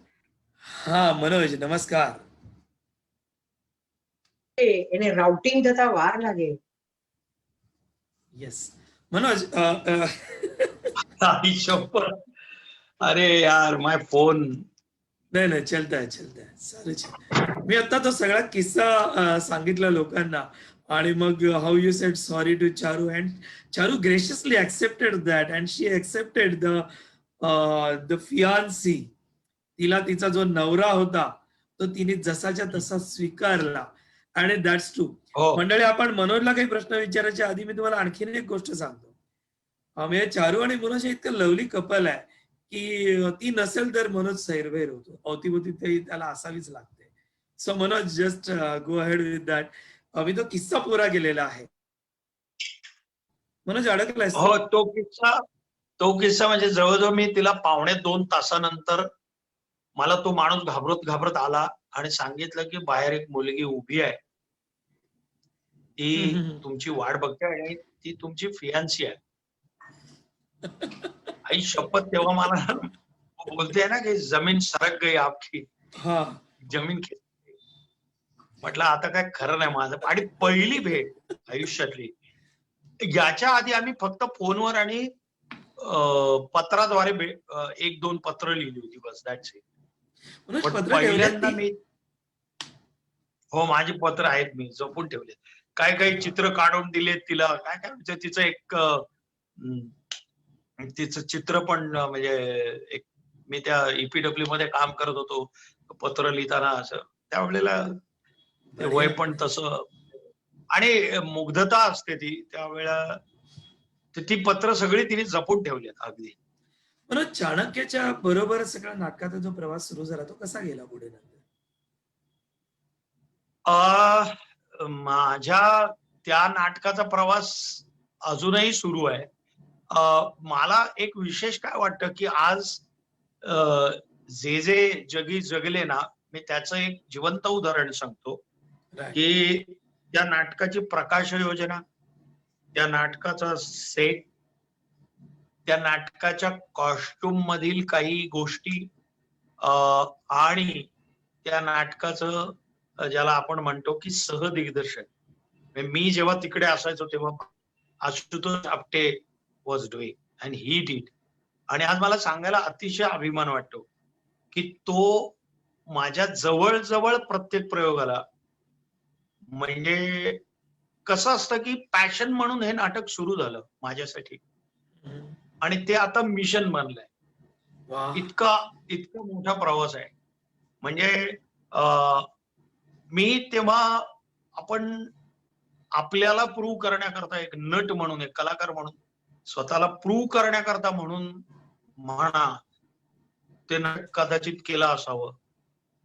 मग त्याच्यानंतर हळूहळू ते नाटक माझ्यासाठी किंवा माझ्या सगळ्या टीमसाठी मिशन कधी झालं कळलं नाही. तर सांगावयास अतिशय आनंद वाटतो की प्रकाश योजना करण्याकरता म्हणजे नुसती डिझाईन करून नाही, तर आशू प्रत्येक शोला असतो जवळ. तो जर काही त्याचं काम इथे काही महत्वाचं नसेल तर मग उत्तर प्रदेश असो, हिमाचल असो, जम्मू काश्मीर असो, एनिवे तर ते मी तुला सांगतो ना की काही गोष्टी या अशा असतात की ज्या तुम्ही आयुष्यात विसरू शकत नाही. जसं मी आजही जरी टाउनला, आता खूप कमी जायला होतं, पण आजही मी जरी टाउनला गेलो तर झाग के आता हूं जे के कॅम्पस में. तर मुद्दा असा आहे की हा चाणक्याचा जो प्रवास सुरू झाला तो सुरुवातीला म्हणजे तशा पद्धतीनं त्याचे 4 वर्ष गेली त्या नाटकासाठी. त्याच्यानंतर मी तो गुजरातीत नाटक केलं. गुजरातीत त्याला अभियान नाट्य स्पर्धेमध्ये प्रथम पारितोषिक मिळालं मला उत्कृष्ट अभिनयाचं. मी ताबडतोब त्या EPW ला राजीनामा दिला दुसऱ्या दिवशी आणि त्यांना हे सांगितलं की मला जर 6 महिने मी ट्राय करतो, मला जर नाही कुठे नोकरी दुसरीकडे मिळाली तर मला तुम्ही घ्याल का? तर ते हसायला लागले. मला म्हणले no no don't worry, all the best. आणि मग म्हणून मी जो काही आलो तो मग त्याच्यानंतर मी कधी ईश्वरानं मला, आज मी ईश्वराच्या पुढे आहे आता बसलोय, पण तो माझ्या सतत पाठीशी आहे. आणि मला प्रेक्षकांचं म्हणा किंवा माझ्यावर प्रेम करणाऱ्या, माझ्या कलेवर प्रेम करणाऱ्या सगळ्यांचे आशीर्वाद माझ्या पाठीशी होते, आई वडिलांचे. म्हणून मी आजपर्यंत इथं आहे. आणि हा जो प्रवास आहे ना नाटकाचा, त्या एका नाटकाचा, त्याच्या अंतराल मध्ये त्याच्या आतल्या कालावधीमध्ये जवळजवळ 17-18 नाटकं केली. पण हे नाटक हे आजतागायत अजूनही ताजं तवानं आहे. आणि मला असं वाटतं की ह्या नाटकाचे इतके प्रसंग आहेत आयुष्यातले की त्या नाटकाच्या सुरुवातीपासून ते त्या नाटकाच्या प्रत्येक प्रयोगाला काही ना काहीतरी असं विशेष घडलंय की ते एक मोठं म्हणजे तो एक वेगळा विषय होऊ शकतो, एपिसोडिक कहाणी होऊ शकते. पण एनिवे, मनोज, तर तू भाग्यवान आहेस की राष्ट्रपतींनी, पंतप्रधानांनी नाटक बघितलेलं आहे. हो हो एक हो नाही अनेक वेळा, आणि संसदेतही प्रयोग झाला होता त्याचा. होय होय होय. हे नाटक मला वाटतंय की भारतातल्या जवळजवळ ऑलमोस्ट बहुतांश जेवढे मोठे मोठे IAS ऑफिसर्स आहेत लगभग त्यातल्या बहुतांश लोकांनी हे बघितलंय. काही IPS ऑफिसर्स आहेत, मग महाराष्ट्रातील असतो, गुजरात मधील असो, इतर प्रांतातले असो, मुख्यमंत्री आहेत, मोठी लिस्ट आहे. आणि ज्या वेळेला राष्ट्रपतींनी पण जेव्हा हे पाहिलं तेव्हा ते मला आवर्जून म्हटले की म्हणे मी पहिल्यांदा असं काहीतरी बघितलं. मग त्यांनी मला नंतर राष्ट्रपती भवनात सुद्धा त्यांनी आमंत्रित करण्यासाठी सांगितलं होतं, पण ते काही जुळून आलं नाही तारखेमुळे. पण I think after this corona period we will do it. पण त्यांनी पाहिलंय. दुसरं असं की बालयोगी सभागृह संसदेमध्ये आहे, ते सगळ्या संसदांसाठी होतं. ते त्यावेळेच्या अध्यक्षा ताई सुमित्रा महाजन. सुमित्रा महाजन ताई यांनी ठेवलं होतं. त्यालाही प्रत्येक जण आले होते.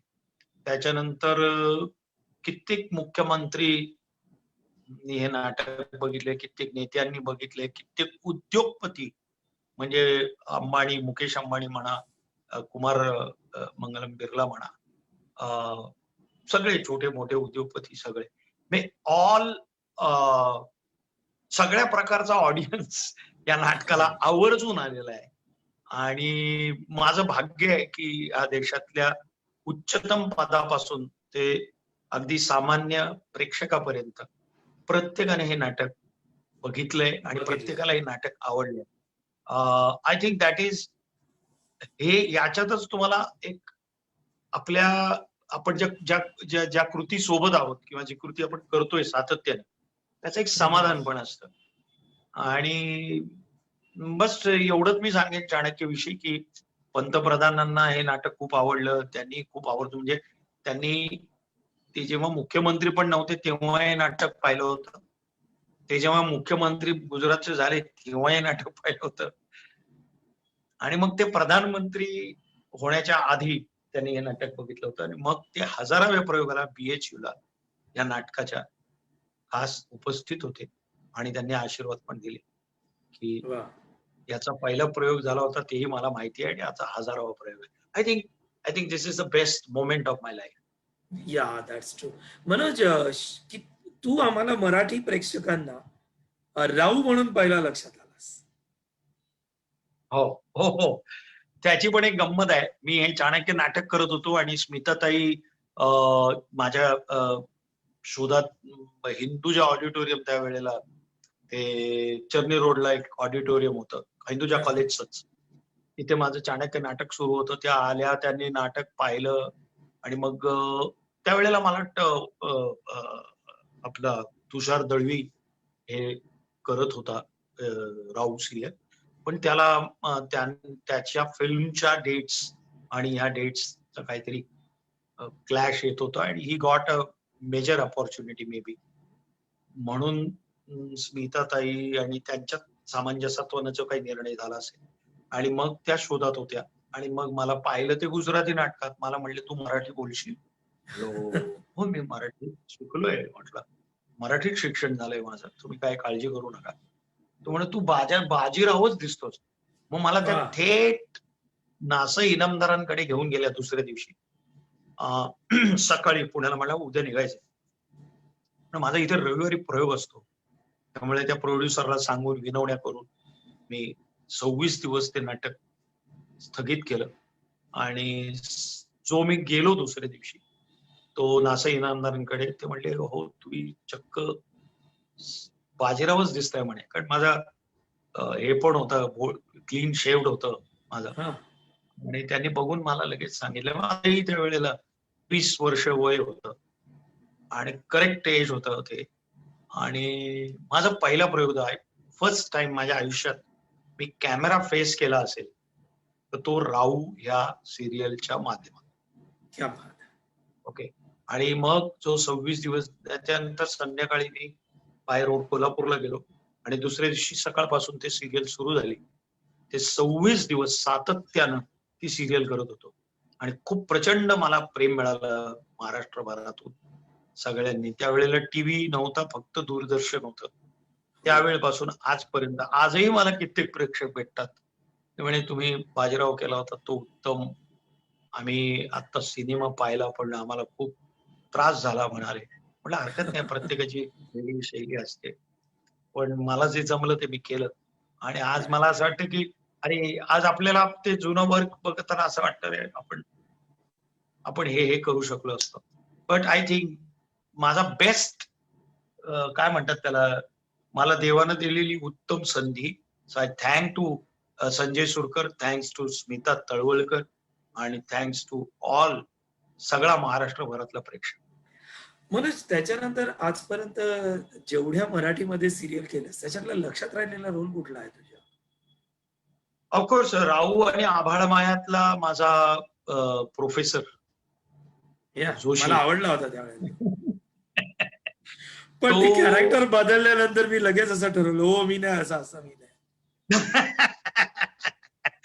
नाही, पण ही वॉज नॉट म्हणजे तो इट वॉज नॉट ग्रे और पण असं असू शकतं आयुष्यात, होऊ शकतं माणसाच्या. पण किती छान त्यावेळेला त्या जेव्हा जेव्हा प्रथमतः ती सिरियल चॅनल पण नवीन नवीन होतं, अल्फा मराठी होतं त्यावेळेला ती. आणि घराघरात ते त्याचं टायटल सॉन्ग ते गाजत होतं. ते सगळीकडे सुरू झाले की बिल्डिंग असा आवाज यायचा सगळीकडून की सिरियल सुरू झाली. It was that hit. आणि जबरदस्त कलाकार होते सगळे. डिरेक्टर विनय आपटे होते. I think that was my one of the finest role. खूप त्याच्यानंतर माझ्या 7-8 सिरियल अल्फा मराठीवर चालत होत्या. But I think this was the best. आणि मग होणार सून मी या घरची मध्ये मी थोडा वेळ आलो. बिकॉज मंदारने मला खूप सांगितलं, मला म्हणलं नाही तू ये. बट आय थिंक हे या 2 सिरियल खूप म्हणजे लोकांनी डोक्यावर घेतल्या. आणि हिंदी मधल्या हिंदीतल्या पण असंख्य तुला आहेत. लक्षात राहिलेला रोल? एक मैलो सपनों काचा अभय. हो. म्हणजे मी परदेशात जरी गेलो आता तरी लोकांना तो मी आठवतो. त्याच्यानंतर कहता है दिल, त्यामधला मेयर स्टार प्लस वर होती ती सिरियल, दर गुरुवारी यायची. त्यावेळेला तुम्ही विश्वास नाही करणार, 17.5 TRP बघितलंय मी. 17.5. बापरे. आणि वीकली ट्वाईस यायची, आठवड्यातून 2दा. आता लोक सांगतात ना आमचं माझा तर त्या TRP नावाच्या एका फ्रॉड गोष्टीवर अजिबात विश्वास नाही. पण तरी सुद्धा ते यंत्र आहे लोकांनी केलेलं धंदा चालवण्याकरता. एनिवे, मी जरी या क्षेत्रात असलो तरी सुद्धा मी फार परखड बोलतो. इथे थोतांड आहे, बाकी काही नाही. पण त्यावेळेला तो 17.5 असायचा, आता तो 2, आमचा 1.5 आहे वगैरे लोक म्हणतात. हो त्यावेळेला तो it was a hit serial आणि खूप चांगलं होतं ते कॅरेक्टर. ते त्याच्यानंतर वो नावाची एक सिरियल होती माझी, हो त्याच्यात खूप छान रोल होता, झीवर होती वो. त्याच्यानंतर मग अशोका, त्याच्यामध्ये चाणक्य स्वरूप. आय थिंक प्रत्येक सिरियल म्हणजे मी जवळजवळ हजारो एपिसोड झाले असतील आजपर्यंत, 4,500च्या वर एपिसोड झाले असतील. आणि टीव्ही मी खूप असा गॅप मध्ये करतो, म्हणजे मी सातत्याने टेलिव्हिजन नाही करत. right. पण एक आहे की मी चांगली गोष्ट सांगतो की मी नाटक हा माझा जीव की प्राण आहे, माझी आई आहे. सिरियल मध्ये मी काम केलं उपजीविका पूर्ण करण्यासाठी, कुटुंबाची आणि जबाबदारी पूर्ण करण्याकरता. सिरियल सारखं दुसरं माध्यम नाही. पण सिरियलनं मला एक गोष्ट शिकवली ज्या टेलिव्हिजन मध्ये, की तुमच्याकडे वेळ अतिशय कमी आहे आणि त्या कमी वेळामध्ये तुम्हाला 100% द्यायचंय तुमच्यातलं. Again I am coming to the point की सातत्यानं फोकस राहण्याची, सातत्यानं मेहनत करण्याची, माझं 100% पेक्षा कमी नाही झालं पाहिजे. ही जी सवय आहे ना, ही म्हणजे तो मला असं वाटतं की जर मी नाटकातला कलाकार नसतो आणि मी जर माझ्यातल्या मुळामध्ये जर चित्रकार नसता, तर मला असं वाटतं की ती कन्सिस्टन्सी हळूहळू पैशात कन्वर्ट झाली असती, की यार ठीक आहे ना, ठोको ना यार. तर ती वृत्ती नाही आली माझ्यात. ही ईश्वराची कृपा. आणि त्याला कारण आहे की नाही यार, चांगलं करायचं तर चांगलं करायचं, ठोकायचं नाही. कारण शेवटी तुम्ही ठोकायचं म्हणण्यापेक्षा, कारण सिरियल मध्ये ती वृत्ती बळावते. कारण तुम्हाला तुमच्या प्रसिद्धीमुळे तुम्हाला कदाचित 2 सिरियल मिळतील, पण नंतर मग तुम्ही ते असं रेमटवत जाता काम हळूहळू, कारण वेळ कमी असतो आणि तुम्हाला खूप द्यायचं असतं. त्यामुळे मी कसं ठरवलंय की काही अंतराला थोडं काळ मिळाला की मग करायचं, मग परत. कारण यू हॅव टू बॅलन्स. आणि परत 3 भाषा, वेगळ्या 3 भाषा आणि 3 माध्यम, असं ते बॅलन्स करत करत करत मी आजपर्यंत इथे आलोय. राईट. मग आता आपण चित्रपटाच्या बद्दल बोलूया. हा, चित्रपटाचा जो प्रवास 94-95च्या दरम्यान सुरू झाला, आमिर खानचा पिक्चर होता ना तो पहिला, तू आणि आमिर खान त्यावेळेला एकत्र. सरफरोश. सरफरोश. पण त्याच्या आधी मी फिल्म केली होती 1990 साली. 1990 साली 3 घटना घडल्या आयुष्यात. चाणक्य नाटक, राऊ सिरियल, बाजीराव पेशवे, चाणक्य हिंदी सिरियल आणि हुशी हुशीलाल नावाचा एनएफडीसीचा पहिला चित्रपट. अच्छा. जो मी, रेणुका शहाणे आणि दिलीप जोशी असे तिघही पहिल्यांदा फिल्म मध्ये काम करत. तिघांची जवळजवळ पहिली फिल्म असेल. हो. तर तसा 90 साली पहिला चित्रपट केला. तो एक्सपेरिमेंटल चित्रपट होता, थोडा समांतर असा, पॉलिटिकल सटायर होतं. आणि मग डायरेक्ट 97 साली, कारण तोपर्यंत मग मला वाटलं नाही यार, फिल्म में तेवढे छोटे छोटे रोल कशाला करायचे, उगाच फुकरट काहीतरी रोल देतात आणि किंमत काढीची नसते. आणि त्याच्यात जर तुम्ही थिएटर मधून आलात तर मग बरं ते, तर मला थोडस एक नव्हतं करायचं की नाही, मला नाही करायचं. पण 97 साली असं वाटायला लागलं की यार, आता तर हळूहळू वेगवेगळ्या चॅनल्स उघडल्यात, पण नाही, शेवटी कसं असतं की मग मला जॉन मॅथ्यू माथनने सांगितलं की तो माझं नाटक बघायला आला होता, माझा भाऊ होता त्यात. त्यांनी ते नाटक बघितल्यावर मला म्हटलं एक रोल है यार, अच्छा है, छोटा आहे बरं, अच्छा रोल आहे, तू करो. तर म्हटलं ठीक आहे.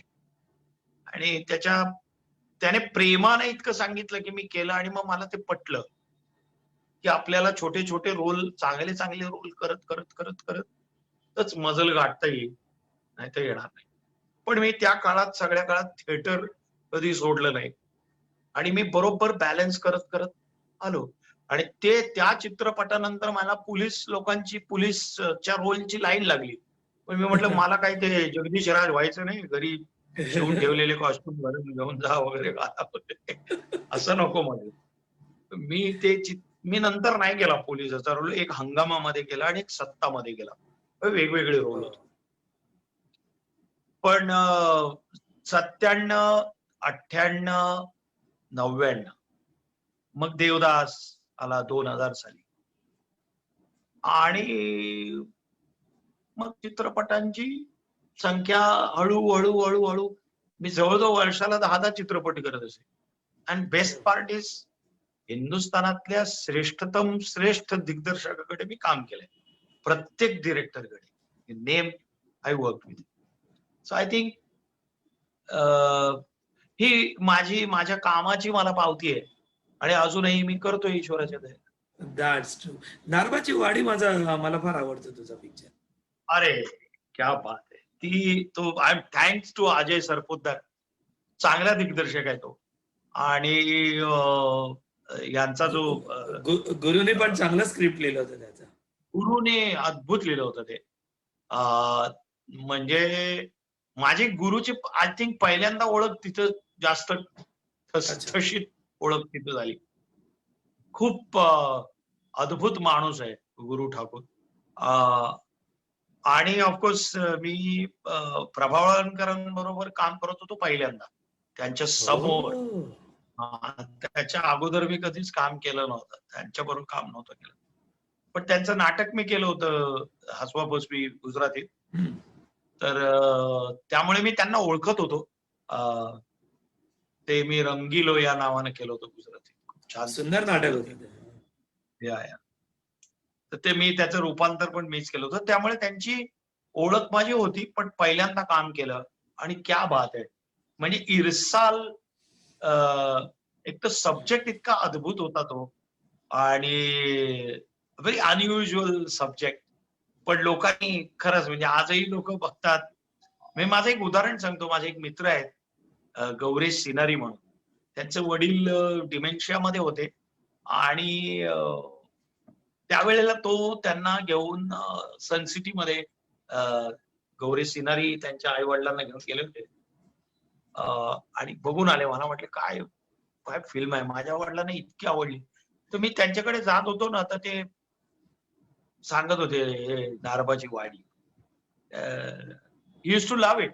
आणि ते जेव्हा तो मला त्यांनी सांगितलं की मी सीडी आणून ठेवली होती, मी आले की त्यांना दाखवत असे. आय थिंक दिस इज मी म्हणजे त्या चित्रपटाबद्दल प्रत्येकाकडून मला आलं, पण this is something very rare thing. ते ज्या वेळेला असे वाटायचे डिप्रेस आहेत त्यावेळेला मी ती फिल्म दाखवायची. म्हणून किती अद्भुत असं सगळे वेगवेगळे आयुष्य तुला एका छोट्या आयुष्यामध्ये जगायला मिळालेली आहेत. आणि आज दिवाळीच्या या छान दिवशी तुझ्याबरोबर गप्पा मारताना रविवारी संध्याकाळी खूप मजा येते. भरपूर गप्पा रंगू गोष्ट सांगतो. हा बोल. रामकृष्ण परमहंसाने सांगितलंय, रामकृष्ण परमहंस, की एका आयुष्यामध्ये अनेक आयुष्य जगणारा एक ब्रह्मदेव असतो आणि दुसरा कलाकार असतो. क्या बात आहे. तर आपल्याला ब्रह्मदेवाने जरा व्यवस्थित बनवलंय, म्हणजे कलाकारांना एक आहे. तर हा सॉरी यू आर टेलिंग. फार छान आठवण सांगितलीस तू. पण आणि खरं आहे, एका छोट्याशा आयुष्यामध्ये इतकी सगळी आयुष्य जगायला मिळणं याचे इतकं मोठं भाग्य नाही. ह्या गप्पा अशाच रंगत जातील दिवाळीच्या संध्याकाळी फराळासोबत. आजचा तुझा हा सगळा गप्पांचा फड रंगलेला आहे, पण कुठेतरी आपल्याला थांबावं लागतंच. पण जाताना माझे गद्य शब्द लोकांच्या कानात असण्यापेक्षा मी तुला मनापासून एक विनंती करणार आहे की मी माझा स्क्रीन ऑफ करणार आहे. स्क्रीनवरती फक्त मनोज जोशी आणि त्याच्या मागे त्याच्या लक्ष्मीनारायणाची मूर्ती असेल. पण आम्हाला चाणक्य मधला एखादा छान संवाद ऐकवलास तर त्या नोटवरती आपण आज थांबूया. मी चिन्हचा वाचता हा आमचा ग्रुप आणि मराठीसृष्टी.com या सगळ्यांच्या वतीनं आणि हसणाऱ्या हजारो रसिक प्रेक्षकांच्या वतीनं तुला मनापासून धन्यवाद देतो. दीपावलीच्या तुला तुझ्या घरच्यांना शुभेच्छा. बाळाला माझा नमस्कार सांग माझ्या वतीने आज पुन्हा करून घे. धन्यवाद. चिन्हच्या सगळ्यांनाच, नाईक सरांना, सगळ्यांना पुन्हा एकदा मी धन्यवाद देतो. आणि मी माझ्या सगळ्यांना दिवाळीच्या शुभेच्छा देतो माझ्यातर्फे मनापासून नवीन वर्षाच्या. आणि चाणक्य नाटकाचा एक संवाद तुमच्या पुढे प्रस्तुत करतोय. आज निष्ठा कुठंतरी हरवली, त्याच्याविषयीची व्याख्या फार सुंदर माझ्या चाणक्य नाटकात त्या पात्राच्या मुखातून आहे. मिहीर भूताने खूप सुंदर संवाद लिहिले. निष्ठा, निष्ठा की ऐसी संकीर्ण व्याख्या आपसे अपेक्षित नहीं थी महात्मा, आपसे अपेक्षित नहीं थी. निष्ठा के पात्र होते हैं केवल जन समुदाय. उन जन समुदायों के सुख, उन सुखों की व्यवस्था और व्यवस्था का धर्म, यही केवल उच्चाशय है. हे महावीर, यही केवल उच्चाशय है. और मेरा स्वार्थ भी वही था. मेरी रुचि नहीं है ये गोधन क्षेत्र संपत्ति में, ये अमात्य या महामात्य पद में. मेरी रुचि है केवल भारतवर्ष, भारतवर्ष के निस्सहाय दमित शोषित प्रजा के उद्धार में. निष्ठा, निष्ठा ये पदार्थ अति दिव्य है, ये अप्रतिम अति दिव्य है, किंतु उसके लिए पात्र भी दिव्य होना आवश्यक है. धनानंद नामक जिस विषवृक्ष को आप अपनी निष्ठा के अमृत से सींच रहे थे, उस विषवृक्ष का गुणधर्म था केवल विषफल उत्पन्न करना. और रत्न केवल वसुंधरा में होते हैं, वंश कुल गोत्र में नहीं होते कदापि. इसलिए आपकी निष्ठा का पात्र कोई भी एक व्यक्ति नहीं हो सकता, केवल समष्टि हो सकती है, केवल समष्टि. ये पाटलिपुत्र के दुर्ग की दृढ़ता आपका आशय नहीं होना चाहिए. समग्र भारतवर्ष की अखंडितता ही आपका आशय होना चाहिए. और इसीलिए धनानंद की मृत्यु के पश्चात मेरी प्रतिज्ञा पूर्ण नहीं हुई है और ना ही होगी. मेरी प्रतिज्ञा पूर्ण होगी ये भारतवर्ष अखंडित होने के पश्चात मात्र. और इसे स्वार्थ कहो तो शिरोमान्य है, शास्त्र की शिरोमान्य है, किंतु इतना लक्ष्य में रहे ऋषिवर्य. ये विष्णुगुप्त चाणक्य नाम का एक क्षुद्र शक्ति अकिंचन ब्राह्मण जब समाज के पददलितों के सुख का चिंतन करता है, तब मगध जैसे उत्तुंग साम्राज्य को भी उच्चाटित करने का प्रचंड सामर्थ्य उसके भीतर जन्म लेता है, वो केवल केवल जानपदों की हृदयस्थ अनुकंपा के कारण. निष्ठा, निष्ठा ये पदार्थ अति दिव्य है, अप्रतिम अति दिव्य है. धन्यवाद.